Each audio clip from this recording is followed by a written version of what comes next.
Hello friends, how are you doing? Welcome back. I know that you are very eager to know about the status of inter results.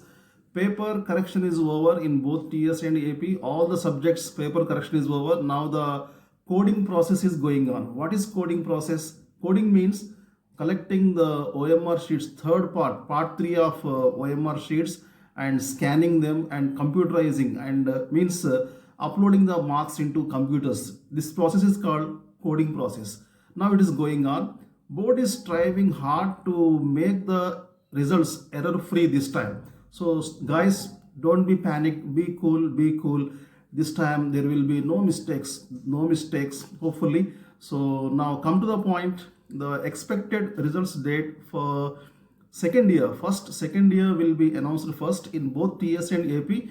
Expected date for second year results June 14th or 15, 14 or 15. Okay, so first year in both the states, first year will be on June 20th. Okay, second year 14 or 15, first year after 1 week means around 20th. These are expected dates only. Okay guys, I hope that you have enjoyed this video.